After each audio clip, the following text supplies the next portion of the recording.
नमस्कार, Manoj Tiwari health talk show में आपका स्वागत है। मैं हूं श्रेया सिंह राठौर। आज के टाइम में ओबेसिटी या मोटापा कह ले एक बहुत बड़ी प्रॉब्लम हो गई है। मॉडर्नाइज होने के साथ साथ हमने बाहर की भी चीज़ें इतनी ज़्यादा खानी शुरू कर दी हैं कि मोटापा एक आज के जनरेशन के लिए स्पेशली या फिर ओल्ड जनरेशन के लिए भी एक नॉर्मल सी चीज़ हो गई है। आज के टाइम पे उससे बहुत सारी डिसीज़ेज़ भी हो रही हैं। तो इसी टॉपिक पे प्रॉपर डिस्कस करने के लिए आज हमारे साथ हैं डाइटिशियन ईना गुप्ता, जिनसे हम ओबेसिटी, डाइट प्लान, खान पान, क्या खाना चाहिए क्या नहीं खाना चाहिए, इन सब चीज़ों पे डिस्कशन करेंगे। हमारे टॉक शो में आपका बहुत बहुत स्वागत है डॉक्टर साहब। तो सबसे पहले मैं ये पूछना चाहूँगी कि डाइट का या फिर जो खान पान के तरीके होते हैं उनका ओबेसिटी में क्या रोल होता है? ओबेसिटी एक पहले ये समझ लो ओबेसिटी है क्या। ओके।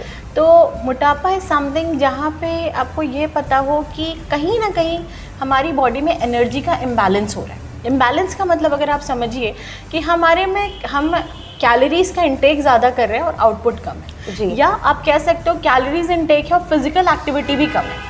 तो कहीं ना कहीं ये समहाउ बॉडी को ओबेसिटी की तरफ ये लीड करेगी।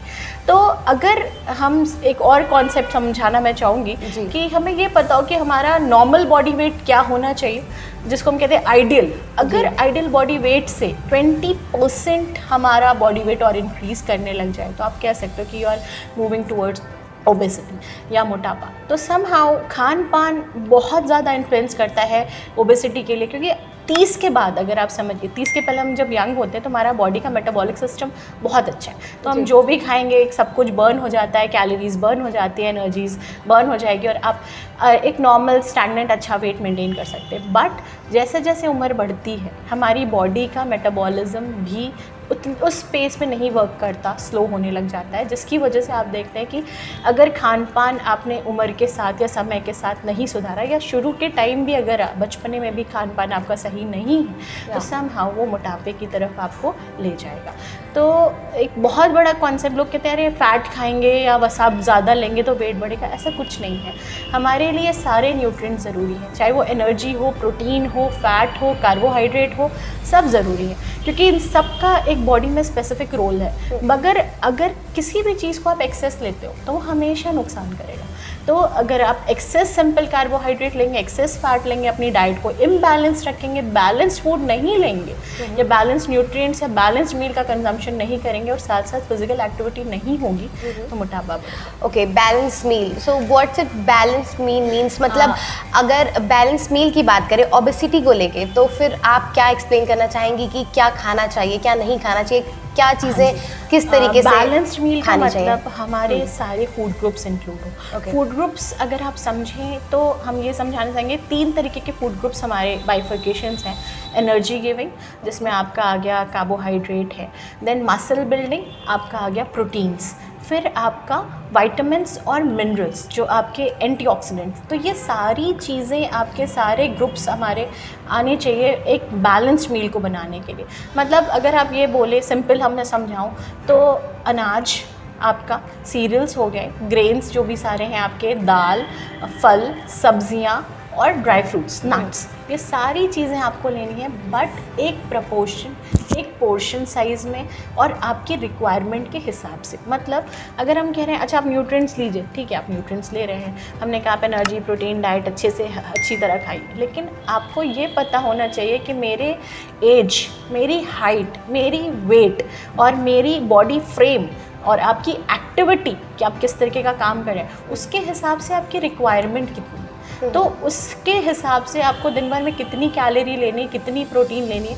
अगर आप उस बैलेंस्ड न्यूट्रिएंट की कैलकुलेशन कर लेंगे और उतना प्रोपोर्शन दिन भर में लेंगे तो कभी वेट ओबेसिटी की तरफ बॉडी नहीं जाएगी। तो बैलेंस्ड मील का कॉन्सेप्ट यही। ओके, जैसे कि सपोज करिए किसी का बहुत ज़्यादा वेट बढ़ गया तो या फिर बहुत ज़्यादा कम भी हो गया, तो उस पर्टिकुलर दोनों कंडीशंस में क्या क्या डाइट प्लान हम फॉलो कर सकते हैं? वेट बढ़ गया तो उसके लिए भी प्रॉपर डाइट प्लान होती है जिसमें हम उस पर्सन की रिक्वायरमेंट के हिसाब से उसको प्लान बताते हैं। मतलब उसको कितना एनर्जी, प्रोटीन, कार्बोहाइड्रेट, फैट लेना है ये हम कैलकुलेट करते हैं। तो हम उनको बताते हैं कि अभी आपका प्रेजेंट, उनसे पूछा जाता है कि आपका प्रेजेंट वेट क्या है, कोई पास्ट डिज़ीज़ हिस्ट्री तो नहीं है, आप हाइपरटेंशन, डायबिटीज़ या और किसी बीमारी से आप ग्रसित तो नहीं हैं, तो हम उन्हें कुछ ब्लड टेस्ट भी सजेस्ट करते हैं कि भाई आप कुछ पैरामीटर्स चेक करा लीजिए और फिर आइए।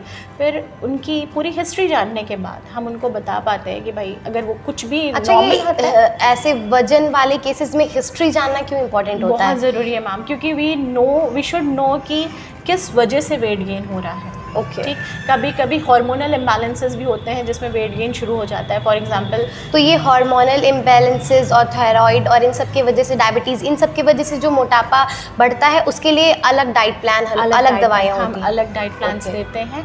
उसमें अलग तरीके से कैलकुलेशंस होती हैं कि डिज़ीज़ के हिसाब से डाइट में मॉडिफिकेशन भी होते हैं। मतलब अगर कोई पर्सन डायबिटिक है तो हम उसको शुगर्स रिस्ट्रिक्ट करेंगे। एक नॉर्मल पर्सन है जिसको नॉर्मल डाइट पे रख सकते हैं, तो वी परमिट देम कि भाई आप शुगर्स ले लो, आप बाकी की चीज़ें खा सकते हो। तो उस हिसाब से मॉडिफिकेशंस हम डाइट में करते हैं। तो जो आपने क्वेश्चन पूछा कि क्या उनको कितना, उनकी डाइट प्लान कैसी होगी अगर वेट बढ़ रहा है, तो हमने उनकी पूरी हिस्ट्री जानने के बाद, उस हिसाब से कैलकुलेशन करने के बाद हम उनको बताते हैं कि अच्छा भाई आप अभी 80 केजी के हैं और आप 20 केजी ओवरवेट हैं, तो आपका आइडियल बॉडी वेट 60 होना चाहिए और आप 20 केजी ओवरवेट है, उस हिसाब से आपको क्या खाना है।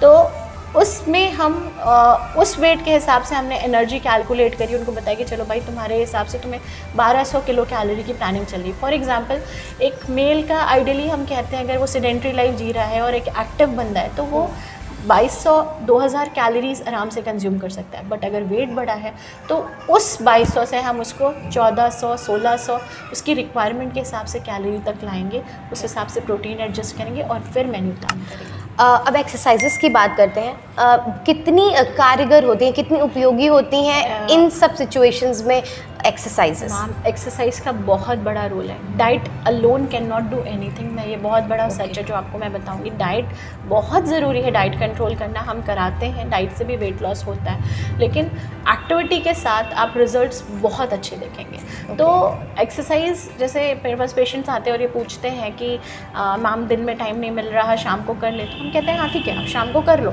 लेकिन बेटर है कि आप दिन में करें, क्योंकि अगर आप दिन में कोई एक्टिविटी, एरोबिक एक्टिविटीज़ करते हैं, जस्ट वेरी सिंपल, आपने स्ट्रेचिंग और ब्रिस्क वॉक ही स्टार्ट कर दी 45 मिनट्स, तो एक्सरसाइज से क्या होता है, पूरी बॉडी में ब्लड सर्कुलेशन होता है और न्यूट्रिएंट्स जो भी आप खाते हो वो बेटर एब्जॉर्ब होते हैं। और दिन में अगर आप मॉर्निंग एक्टिविटी रखते हैं तो ये होता है कि बॉडी का बेसल मेटाबॉलिक रेट या BMR हाई होता है, तो आप जो भी दिन भर में खाते हैं वो बर्न आउट हो जाता है। बट अगर समहाउ एक्टिविटी नहीं है तो कैलोरी रिस्ट्रिक्शन डाइट से होगा, लेकिन वो रिज़ल्ट उस हिसाब से नहीं आ पाएगा जितना विद एक्टिविटी आएगा। तो एरोबिक एक्टिविटीज़ का बहुत इंपॉर्टेंट रोल है आपके डाइट प्लान में और डाइट प्लान के साथ और वेट लॉस में भी। ओके।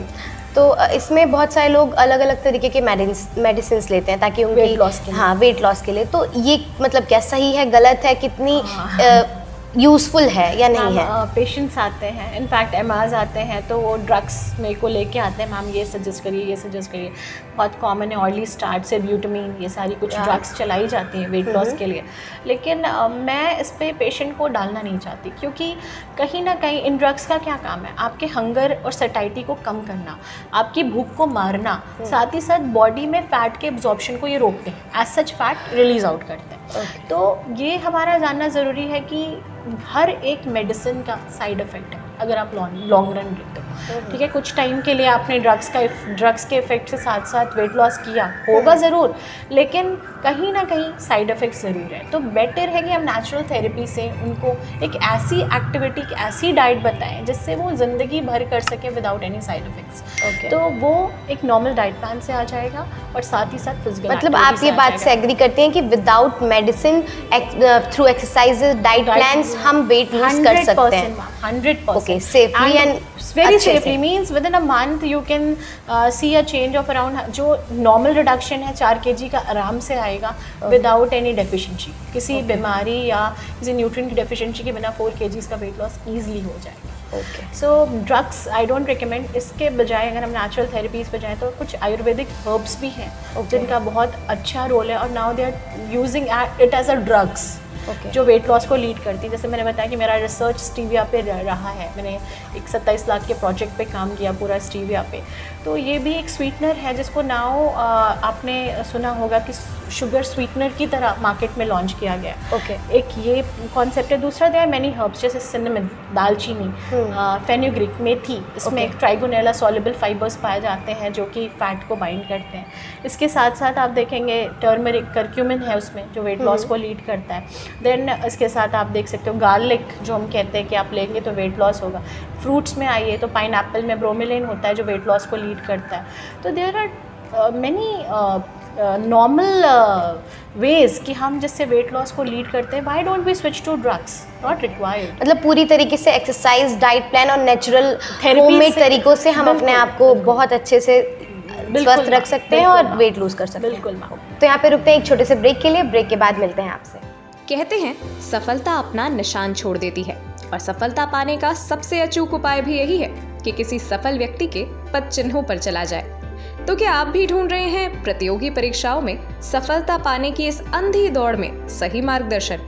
अगर हाँ तो आज ही जुड़िए पांडे क्लासेस के साथ। यहाँ आपको मिलेगा IIT JEE, NEET, 9th-10th pre foundation course, 11th-12th foundation course के अलावा NDA, एयरफोर्स और नेवी में सफलता का लंबा रिकॉर्ड। पांडे क्लासेस पर हमारा मानना है कि एक मजबूत नींव पर ही एक सफल भविष्य का निर्माण किया जा सकता है। इसी विचार के साथ हम लाए हैं अपने अभ्यर्थियों के लिए रोजाना क्लासेस, हर 15 दिन पर परफॉर्मेंस टेस्ट, 12 घंटे का डाउट काउंटर और भी अन्य कई प्रकार की सुविधाएं जो आपकी सफलता सुनिश्चित करने में अहम भूमिका निभाएंगी। हमारे यहाँ प्रत्येक महीने की 5, 15 और 25 तारीख से नया बैच प्रारंभ किया जाता है। यहाँ प्रत्येक कोर्स पर ऑनलाइन व ऑफलाइन दोनों की ही सुविधा उपलब्ध है।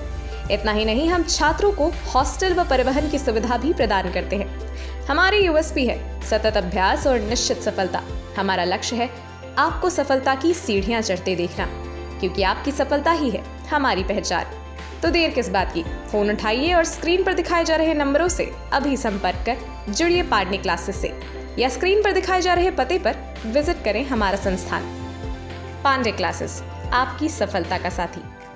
ब्रेक के बाद आपका स्वागत है। मैं हूँ श्रेया सिंह राठौर और आज हमारे साथ है डाइटिशियन डॉक्टर ईना गुप्ता, जिनसे हम ओबेसिटी और डाइट प्लान पे बात कर रहे थे। आइए बातचीत का सिलसिला उनसे आगे बढ़ाते हैं। मैम, सबसे पहले मैं आपसे ये जानना चाहूँगी कि ऑब्वियसली टेस्ट होते होंगे इसको लेके कि कैसे पता चलता है, क्या होता है, क्या प्रोसेस है उसका, आप बताइए प्लीज़। मैम, जैसे पेशेंट्स आते हैं, ओबेसिटी है बट वो कभी कभी बहुत सारे रीजंस देते हैं। मैम, हम इतना नहीं खा रहे हैं तो भी हमारा वजन बढ़ रहा है। हमें कुछ सिम्टम्स भी बताते हैं कि चक्कर आ रहे हैं, ब्लड विजन हो गया, यूरिनेशन बहुत ज़्यादा हो रही है, थोड़ा सा लीवर में पेन जैसा कमर लगता है, पेट के साइड दर्द है। तो कुछ सिम्टम्स वो शेयर करते हैं जिससे हमें लगता है कि हाँ, कुछ इनको टेस्ट, एक प्रोफाइलिंग करवा ली जाए। तो मेजरली जो ज़्यादातर हमें लगता है कि बहुत इंपॉर्टेंट टेस्ट और होने चाहिए, फॉर एग्जांपल सबसे पहला अगर ओबेसिटी तो हम लिपिड प्रोफाइल कराते हैं कि हम उनका कोलेस्ट्रॉल देखें कि कोलेस्ट्रॉल पैरामीटर्स नॉर्मल है कि नहीं। देन उसके बाद हम लिवर फंक्शन टेस्ट कराते हैं, थायराइड टेस्ट कराते हैं, कुछ किडनी पैरामीटर्स भी करा देते हैं, किडनी फंक्शन टेस्ट भी हम कराते हैं कि बाद में देखिए यूरिक एसिड वगैरह तो नहीं बढ़ रहा। तो ये सारे कुछ पैरामीटर्स हैं जो मस्ट हैं और वो उनके होने चाहिए। Okay. और फास्टिंग ब्लड ग्लूकोज एक और बहुत ही इंपॉर्टेंट पैरामीटर है कि कहीं वो डायबिटिक पेशेंट तो नहीं है, तो एटलीस्ट ये मिनिमम टेस्ट तो ये रेकमेंड हम करते ही करते हैं। ओके। अब अगर हम सुबह से लेके शाम तक अगर एक प्लान की पूरी बात करें कि हम सुबह उठें तो हमें क्या क्या करना चाहिए, खाने से लेके एक्सरसाइज से लेके क्या चीज़ पूरी परफॉर्म करनी चाहिए पूरे डेली रूटीन में, आप उसके बारे में ब्रीफ में एक्सप्लेन कर सकते दीजिए ताकि हमारे ऑडियंस उसको फॉलो कर सकें। जी बिल्कुल, और ये आई होप हमारे सारे ऑडियंस को बहुत कुछ बता पाएंगे, हम सजेशंस भी दे पाएंगे जिससे वो फॉलो कर पाएँ। तो सबसे पहले जब आप अपना दिन शुरुआत करें तो start your day with a detox. तो डिटॉक्स इज समथिंग जो आपके बॉडी, लिवर को, आपकी पूरी बॉडी को क्लेंस करता है। तो आपने कुछ नहीं करना, एक ग्लास ल्यूक वार्म वाटर, कांच के ग्लास में 4 से 5 बूंद नींबू का रस डालिए और पी लीजिए कुनकुने पानी में। और देन उसके बाद या तो सिनेमन वाटर ले सकते हैं कि रात को एक सिनेमन की स्टिक 1 ग्लास पानी में रख दिया और सुबह उसका पानी पी लिया, या मेथी का पानी पी लीजिए, मेथी के बीज रात को भिगाए आपने, सुबह उसका पानी पी लिया। तो ये कुछ नेचुरल डिटॉक्स है जिनको आप फॉलो कर सकते हैं। देन इसके साथ मैं बार बार इस बात पे प्रेशर डाली हूँ कि एक्टिविटी बहुत ज़रूरी है। Yeah. बिकॉज सिर्फ इसलिए नहीं कि वेट लॉस होगा, इसलिए कि जो भी आप खाएंगे वो बॉडी बेटर एब्जॉर्ब करेगी उन न्यूट्रिएंट्स को और टॉक्सिन्स को बॉडी से बेटर रिलीज करेगी अगर आप फिजिकल एक्टिविटी रखेंगे। तो फिजिकल एक्टिविटीज़ में जैसे आप कोई मेन कुछ एक्सरसाइजेस बताइए विद नेम जिसको लोग कर सके। मेन सबसे ज़्यादा ईजी जो हर कोई कर सकता है वो है brisk walk. Okay, brisk walk is between normal walk और आपका जॉगिंग, उसके Okay. बीच का जो थोड़ा तेज से जो आप चलते हैं, Okay. That is brisk walk. उसके साथ साथ कुछ स्ट्रेचिंग एक्सरसाइजेस, योगा, मेडिटेशन। तो basically walking fasting walking fast is the best most Okay. Thing for the circulation of blood. और Okay. जहाँ आपने ब्रिस्क वॉक स्टार्ट करी और अगर आपकी बॉडी पर्सपायर करना शुरू करती है, स्वेटिंग स्टार्ट हुई, तो ये पहला इंडिकेशन है कि हाँ आपकी एक्टिविटी हो रही है और बॉडी आपका सर्कुलेशन, ब्लड सर्कुलेशन शुरू हो गया, बॉडीज इन सिस्टम। देन उस डिटॉक्स के बाद आपने एक्टिविटी करी एंड देन उसके बाद हम उनको सजेस्ट करते हैं कि आप खाली पेट चाय ना पिएं, क्योंकि ये पेशेंट्स का बहुत बड़ा कॉन्सेप्ट है कि वो आते हैं कि मैम सुबह उठते हैं तो हम चाय पी लेते हैं सारी चीज़ सबसे पहले। तो बिल्कुल इस हैबिट को ना फॉलो करें कि चाय पीना मेरे ख्याल से इज़ नॉट गुड, बिकॉज उसमें ऑक्सीलेट्स होते हैं जो न्यूट्रिएंट के एब्जॉर्प्शन को ज़्यादातर लोग, इनफैक्ट खुद मैं भी सुबह उठते ही सबसे पहले हम चाय पीते हैं और एक ये नॉर्मल रूटीन में बन गया है कि आजकल की इतनी भाग दौड़ की लाइफ में हम सुबह जल्दी से उठते हैं, देन चाय पिया या ब्रेकफास्ट किया जो भी खाया और निकल गए। नहीं करनी चाहिए ऐसी चीज़ें, है ना? स्टार्ट पे इवन अगर आप डिटॉक्स नहीं लेते तो खाली पेट एक गिलास पानी पी लीजिए, ओके, वो भी चलेगा। Okay. लेकिन don't start your day with a cup of T, Okay. Only cup of T. वो न्यूट्रिएंट्स को एब्जॉर्ब नहीं करने देंगे, ऑक्सीलेट्स होंगे। ज़्यादातर जिनको स्टोन्स की प्रॉब्लम होती है, आप अगर उनकी हिस्ट्री पूछेंगे तो यही कहेंगे हम सबसे पहले खाली पेट एक गिलास चाय पीते हैं। तो Yeah. ये हमें ध्यान में रखना है। इसके साथ साथ अगर आप चाय पीते भी हैं तो उसके साथ 2 बिस्किट्स या रस्क कुछ भी ले लीजिए, खाली नहीं पीना। सीरियल्स आपका ब्रेकफास्ट का बहुत इंपॉर्टेंट पार्ट है कि अगर आप ब्रेकफास्ट कर रहे हैं तो बहुत हैवी हो, मतलब आप एक्टिविटी के बाद आए, आपने थोड़ी देर अपनी बॉडी को रिलैक्स किया, बात किया, फिर उसके बाद आप ब्रेकफास्ट ले रहे हैं, तो breakfast should be a combination of cereals, fruits और ग्लास ऑफ मिल्क। तो आपने सीरियल्स में जैसे मिक्स वेजिटेबल दलिया ले लिया, ओट्स ले लिया मिक्स वेजिटेबल, पोहा हो गया, इडली हो गया, ब्राउन ब्रेड सैंडविचेस हो गए। देन आप कुछ भी नहीं तो आपने एक नॉर्मल रोटी, हरी सब्जी भी खा ली तो दैट सफिशिएंट। फिर उसके साथ आप एक फ्रूट ज़रूर लें, फल ज़रूर लें, 1 या 2 फल या bowl full of mixture of fruits, वो भी चलेगा। तो सेब है, आपका संतरा है, अनार है और पाइनएप्पल है, पपाया है, कुछ भी चलेगा। फिर उसके साथ एक ग्लास स्टोन मिल्क ले सकते हो आप ब्रेकफास्ट के बाद। मैं रात को वेट लॉस के पेशेंट्स को रात को मिल्क नहीं सजेस्ट करती, क्योंकि मैंने देखा कि समहाउ कभी कभी ये कुछ लोगों में वेट गेन को लीड करता है। तो मैं पोस्ट ब्रेकफास्ट कहती हूँ कि आप अलॉन्ग विद ब्रेकफास्ट या पोस्ट ब्रेकफास्ट आप ग्लास ऑफ मिल्क ले लें। देन उसके बाद अपना लंच आप स्टार्ट करें with a plate full of salad. तो पहले सैलड खा लीजिए, जिससे आपको भूख आपकी कम हो जाएगी और आपको साथ साथ ये फील होगा, फीलिंग ऑफ फुलनेस, और आपने फाइबर्स लिए जिससे आपका एक्सेस फैट बॉडी में एब्जॉर्ब नहीं होगा। फिर दाल, रोटी, हरी सब्जी, you can have curd, rice थोड़ा सा वेट लॉस में हम अवॉइड करते हैं, बट अगर कभी मन है तो आपने ब्राउन राइस ले लिया या नॉर्मल दलिया बना ली थोड़ी सी, वो भी आप एक साइड डिश की तरह आप साथ में ले सकते हो। देन उसके बाद इवनिंग टाइम में आप ग्रीन टी लीजिए, या तो फिर आपने सूप्स ले लिए, उसके साथ रोस्टेड मखाना या रोस्टेड चना, चिवड़ा, मूंगफली साथ में रोस्टेड, ये सारी चीज़ें आप ले सकते हैं। रात का डिनर हमेशा हल्का होना है और सोने के 2 घंटे पहले लेना है। लंच करने के तुरंत बाद भी आपको सोना नहीं है, कुछ एक्टिविटीज़ आप वो कर लो। रात का डिनर जैसे 2 रोटी सब्ज़ी खा ली, या नहीं मन है तो वेजिटेबल दलिया बना ली या वेजिटेबल ओट्स बना लिए, ये आपके वेट लॉस को लीड करेंगे। और उसके बाद आप 15 मिनट्स वॉक करो। Don't go immediately to bed after having your dinner, और सोने के 2 घंटे पहले आप लीजिए डिनर। तो ये कुछ ऐसी प्रैक्टिसेस हैं जो हर आदमी फॉलो कर सकता है, और ये आपका वेट मेंटेन रखेंगे, वेट बढ़ने नहीं देंगे, और फाइबर्स होने की वजह से वेट लॉस को भी लीड करेंगे। और फिजिकल एक्टिविटी तो आपकी नॉर्मल रूटीन का पार्ट होना चाहिए, जिससे एक नॉर्मल आप फिज़िक आपकी अटेन रहेगी और डिजीज़ की तरफ बॉडी कभी नहीं जाएगी। Okay, after all these things आपने देखा होगा टीवी पे बहुत सारे अलग अलग तरह के एडवर्टाइजमेंट आते हैं या ऐसे बहुत सारे बैनर पोस्टर्स लगे होते हैं कि इतने दिन में इतना वजन घटाएं बाय दिस या फिर थ्रू मेडिसिन, है ना। तो ये चीज़ें कितनी कारगर होती हैं और कितनी सच होती हैं, इस बारे में प्लीज़ बताएं। क्योंकि जेन्युइनली लोग जिस वक्त इंसान मोटा होता है they want to look good और उसके लिए फिर वो कुछ भी करते हैं। तो प्लीज़ आप इस बारे में अच्छे से ब्रीफ करिए ताकि लोग समझें। मेडिसिन पे मैंने जैसे पहले भी बात करी मैम, मेडिसिन आर देयर, वो आपकी सैटिस्फैक्शन को अचीव कराएंगे, भूख को कम करेंगे, फैट को बॉडी से एक्सक्रीट आउट करेंगे, लेकिन आप ड्रग्स पे ना जाके नेचुरल वे से वेट लॉस इज़ 110% पॉसिबल। तो why to switch to drugs जिसके साइड इफ़ेक्ट्स होते हैं। देन जो फॉर एग्जांपल आपने जैसे पूछा कि बहुत सारी चीज़ें अवेलेबल है, एक सोना बेल्ट का एग्जांपल ले लीजिए। Okay. तो वो क्या करते हैं कि that belt has produce heat. तो आपने जब उसको टमी के साइड पूरा उसको लगाया तो गर्मी से स्वेटिंग प्रोड्यूस होती है, तो जो सेल्स होते हैं वहाँ के वो श्रिंक करते हैं और वाटर पर्सपायर करता है। तो आपको लगता है अरे पेट मेरा कम हो गया, ये कुछ दिन करते रहेंगे, सेल्स श्रिंक रहेंगे, पर्सपिरेशन होती रहेगी, वाटर रिलीज होता रहेगा, वो एरिया कम लगेगा।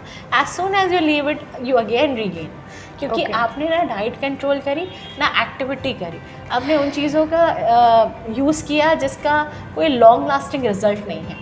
तो I will never recommend anything, go for natural, go for something जो आपको लाइफ लॉन्ग हेल्दी रखे, इसके साथ साथ कोई डिजीज़ नहीं आने पाएगी। और इन चीज़ों पे आई डोंट थिंक बिल्कुल भी ट्रस्ट नहीं करना चाहिए। ओके, थैंक यू ये चीज़ के लिए, क्योंकि आपको पता, आप भी जानती होंगी लेडीज़ में एक चीज़ होती है कि हमें अच्छा दिखना है किसी भी तरीके से, उसके लिए वो कुछ भी करती हैं। तो ये चीज़ें बिल्कुल भी हमें फॉलो नहीं करनी है।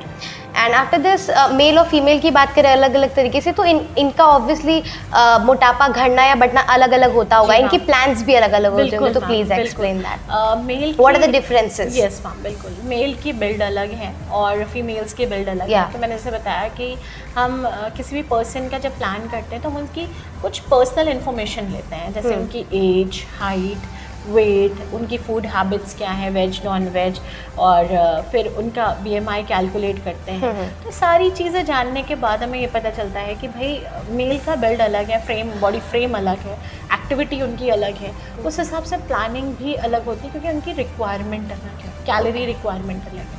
तो उस हिसाब से जैसे मेल्स का नॉर्मल हमने जैसे बताया कि 2000 के अराउंड उनकी कैलोरी रिक्वायरमेंट एक नॉर्मल स्टैंडर्ड मेल की, वुमेंस की देखी जाए तो अराउंड 1700 to 1800 आती है। बट अगर वो ओबीज हैं या उनका अगर हमें केस देखना है तो उस फेज़ में उनका आइडल बॉडी वेट पहले कैलकुलेट करेंगे पूरी हिस्ट्री जानने के बाद, और फिर उनकी रिक्वायरमेंट के हिसाब से उनकी प्लानिंग होती है। ओके, तो मैम अगर यहाँ पे बात करें कि नॉर्मल वज़न, एक इंसान है जिसका नॉर्मल वज़न, उसको बढ़ाने में या घटाने में कितना टाइम टेकिंग होता है, क्या प्रोसेस होता है, कितने दिन में कितना वजन घट सकता है या बढ़ सकता है? बहुत सारी चीज़ें इस पे हैं रिकमेंडेड, जैसे कुछ लोग कहते हैं क्रैश डाइटिंग चाहिए, इंटरमिटेड फास्टिंग चाहिए। ओके, सब सही है, क्रैश डाइटिंग 800-900 कैलोरी। तो इससे क्या होता है, आपने देखा इमीडिएट कोई भी चीज़ आप कम करोगे ना, रिक्वायरमेंट एनर्जी, प्रोटीन या नॉर्मल डाइट, आप कोई पर्सन अच्छा खासा खा रहा है और उसको कहो कि नहीं एक रोटी पे आ जाओ, तो कुछ दिन करेगा, then he will give up, फिर वो वापस उसी चीज़ पे आएगा। क्योंकि हमारी बॉडी का सिस्टम क्या है, it works as a regulator. आप जैसे रेगुलेट करो, आप दिन भर कुछ नहीं खाओगे वो कुछ नहीं मांगेगी, आप बहुत ज़्यादा खाओगे तो उतनी ही भूख लगेगी। तो we have to regulate the body कि आपकी रिक्वायरमेंट, उसकी नीड कैसे फुलफिल की जाए। तो अगर आप कह रहे हो कि भाई कैलोरी आपको इतना लेना है या आप इतना खाओ जिससे वेट मेंटेन रहे, तो समहाउ यू नीड टू सी कि विमेंस की रिक्वायरमेंट क्या है, मेंस की रिक्वायरमेंट क्या है, उनकी डिमांड कैसी है, उस हिसाब से आप उनको रेकमेंड करते हो। कैलोरीज की बात की आपने, कहा जाता है ना कैलोरीज बर्न होने पे मोटापा घटता है। जी, तो क्या क्या रोल है कैलोरीज का, कैसे बर्न होती है, कैसे गेन होती है? कैलोरीज कैसे बर्न होती है मैम, विद एक्टिविटी, जैसे मैंने बताया एक्सरसाइजेस वगैरह, आप उनसे जो भी आप नॉर्मल एक्टिविटी करोगे। There is any role of medicine in this कि कैलोरीज बर्न हो रही हैं? ऑफ कोर्स, आप जब बॉडी से एक्सेस, आपको भूख नहीं लगेगी तो आप कम कंज्यूम करोगे, तो आपकी बॉडी को कम एनर्जी मिली।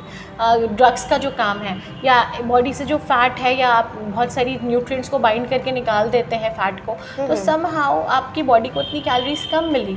तो ड्रग्स का तो बहुत इंपॉर्टेंट रोल है। ओके, कुछ हार्मोनल प्रॉब्लम्स होती हैं जैसे जिसकी वजह से भी मोटापे में काफ़ी चीज़ें होती हैं, तो उसको प्लीज़ एक्सप्लेन करिए कि क्या होता है। मैम, हार्मोनल इश्यूज़ जैसे फॉर एग्जांपल जो बहुत प्रेवलेंट और कॉमन है, अब तो 70-80% केसेस इसी के आते हैं, थायराइड। ओके। तो थायराइड में आप दो तरीके के केसेस देखेंगे, हाइपरथायरॉयडिज्म और हाइपोथायरॉयडिज्म। ओके। हाइपोथायरॉयडिज्म में वजन बढ़ता है, बॉडी का बेसल मेटाबॉलिक रेट कम होता है, मतलब आप जो भी खाते हो वो बॉडी एक्सेस कैलोरीज आपकी एब्जॉर्ब करने लग जाती है। ओके। बॉडी इतने पेस पे न्यूट्रिएंट्स या एनर्जी को बर्न नहीं कर पाती। तो हम थायराइड के पेशेंट्स या डायबिटीज़ जिसमें एक हार्मोनल इशू है, इंसुलिन नहीं प्रोड्यूस हो रहा है, तो उसमें पेशेंट का वेट लॉस शुरू हो जाता है। तो उस केस में भी हम देखते हैं कि उनकी रिक्वायरमेंट क्या है, क्या क्या सिम्टम्स आ रहे हैं, जिसको ध्यान में रख के हमें कितना कार्बोहाइड्रेट देना है, किस लेवल पे प्रोटीन एडजस्ट करनी है, उस हिसाब से हम प्लानिंग करते हैं। तो हार्मोनल इश्यूज़ में भी प्लान्स अलग अलग होते हैं। हमें मैम पहले से क्या क्या चीज़ें करनी चाहिए जिसकी वजह से वज़न बहुत ज़्यादा बढ़े ना? बहुत सारी एक्स्ट्राऑर्डिनरी चीज़ें जैसे आप जानती होंगी बाहर की चीज़ें एंड ऑल, तो उनको रिलेट करके, या फिर उसके अलावा भी क्या क्या चीज़ें ऐसी नहीं करनी चाहिए जिससे वज़न ना घटे? मैम, सबसे बड़ी बात कि एक बैलेंस्ड मील लीजिए, और एज के साथ जैसे ही आप 30 के होने वाले हैं हो जाए, उसके बाद अपने खान पान दिनचर्या पे बहुत ध्यान दीजिए, क्योंकि सारी बीमारियां वहीं से शुरू होना शुरू हो जाती हैं। तो समहाउ आप क्या खा रहे हैं, बैलेंस्ड मील विद एक्टिविटी, हरी सब्जियां, सलाद, फल, दिन भर में अनाज, मोटे अनाज की आजकल बहुत बात चल रही है, बाजरा, और दिन भर में आपने और कुछ न्यूट्रिएंट जैसे नट्स वगैरह लिए, तो ड्राई फ्रूट्स अगर लेने तो रात को सोक कर दीजिए, उससे इनका एक्सेप्टेंस बॉडी में बढ़ जाता है और फाइटोन्यूट्रिएंट्स की अवेलेबिलिटी बढ़ती है। तो साथ ही साथ नट्स लीजिए। तो एक बैलेंस्ड सारे कॉम्बिनेशन इन प्रपोर्शन, ये नहीं कि आप खा रहे हैं जो अच्छा लगा वो बहुत सारा खा लिया और जो नहीं अच्छा लगा तो फिर पूरा छोड़ दिया, ये नहीं, एक बैलेंस प्रपोर्शन में लीजिए और थोड़ी देर में मील्स को आप एक्सेप्ट करिए। For example small frequent meals, जैसे आपने सुबह कुछ खाया, फिर मिड मॉर्निंग कुछ खा लिया, ब्रेकफास्ट किया, लंच किया, इवनिंग टाइम लिया, 6 बजे कुछ खा लिया, फिर 8 बजे कुछ खा लिया, तो थोड़े इंटरवल्स में आप कंज्यूम करेंगे तो ये बॉडी बर्न भी कर पाएगी और एक्सेप्ट भी कर पाएगी। अब दो तरह की चीज़ें होती है, एक तो लोग होते हैं जो बहुत खाते हैं फिर भी उनकी ये कंप्लेंट होती है क्योंकि उनका वेट नहीं बढ़ता, एक लोग होते हैं जो कम खाते हैं फिर भी उनका वेट बढ़ता है। तो इसमें तो हम उन लोगों को ले सकते हैं जिनको कुछ डिसीजेज होती हैं जैसे thyroid and blood pressure and all, but वो लोग जो बहुत खाते हैं फिर भी उनका वजन नहीं बढ़ता, बहुत परेशान रहते हैं, उन वो क्या होता है? ये ब्लेस्ड है। ये ब्लेस्ड, नॉट ब्लेस्ड, मतलब पतला होना इज अनदर थिंग, और कुछ लोग होते हैं ना जिनकी जैसे हड्डियां दिखने लग जाती हैं, दैट देखिए, एक तो वो होते हैं जो हेल्दी दिखते हैं और खूब खाते हैं, ऐसे भी आपको दिखेंगे। हाँ। और आते भी हैं ऐसे कि अरे मामा हम तो इतना खाते मेरे कुछ नहीं फर्क आता। हाँ। तो मैं उनको बोलती हूँ आप ब्लेस्ड हो, बट फिर उनको भी एक बैलेंस लेना चाहिए, क्योंकि यू नेवर नो कि अभी आप ठीक हो, बाद में भले ही आप स्किनी हो, लीन दिख रहे हो, लेकिन बाद में कॉम्प्लिकेशंस ना आए। ऐसे लोगों का मेटाबॉलिक सिस्टम बहुत अच्छा होता है, तो जो भी वो खाते हैं वो इजीली बर्न हो जाती है और उनमें लीन बॉडी मास ज़्यादा होती है, मतलब फैट टिश्यूज़ कम होते हैं। समहाउ एक जीन्स लेवल पे भी आप कह सकते हो कि उसका बहुत बड़ा रोल होता है कि जेनेटिक लेवल पे, हाँ मम्मा को भी था, वो उनकी बिल्ड ऐसी है तो वो कंटिन्यू रहा और उन्हें भी वो बिल्ड, मतलब ये जेनेटिक भी हो सकता है। जेनेटिक भी हो सकता है। ओके, तो काफ़ी बड़ा और ब्रॉड टॉपिक है, आगे भी हम इस पर बहुत अलग शो में चर्चा करेंगे। बाकी अभी तक हमने जितनी भी बात की उसके अलावा ओबेसिटी या डाइट प्लान से रिलेटेड कुछ भी आप बताना चाहती हैं हमारे दर्शकों को, या कुछ और, तो प्लीज़। बिल्कुल, मैं इतना ज़रूर कहना चाहूँगी कि अपने खान पान का ध्यान रखना बहुत ज़रूरी है, और आजकल जो फास्ट फूड का कॉन्सेप्ट है ये हमारे इंडियन कल्चर में नहीं रहा, जो विदेशों से आया है। आप खाइए, सब कुछ खाइए, लेकिन एक मॉडरेट प्रपोर्शन में खाइए।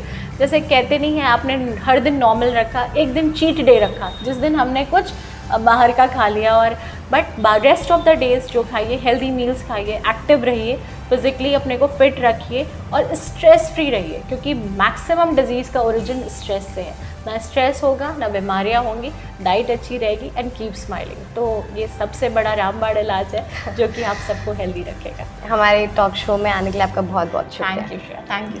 तो जैसा कि आपने देखा, आज हमारे साथ ही डाइटिशियन डॉक्टर ईना गुप्ता, जिन्होंने हमें पूरी ओबेसिटी और डाइट प्लान से रिलेटेड क्या खाना चाहिए, क्या नहीं खाना चाहिए, किस तरीके से अपनी पूरी दिनचर्या रखना चाहिए जो हमारे लिए बहुत यूज़फुल हो, जिससे हम ना ज़्यादा मोटे होंगे ना ज़्यादा पतले होंगे, परफेक्ट जो आप लोगों को चाहिए वो रहेंगे। एंड जैसा कि मैम ने बताया, स्ट्रेस, आज के लाइफस्टाइल में स्ट्रेस एकदम नॉर्मल सी चीज़ हो गई है। स्ट्रेस प्लीज़ कम रखिए, लाइफ में खुश रहना बहुत ज़्यादा इंपॉर्टेंट है। तो जैसा कि मैम ने बोला, कीप स्माइलिंग एंड स्ट्रेस कम लीजिए, और ऐसे ही अच्छे और यूज़फुल टॉपिक्स को हम आपसे इंट्रोड्यूस कराते रहेंगे। देखते रहिए Manoj Tiwari health talk show. मैं हूँ श्रेया सिंह राठौर।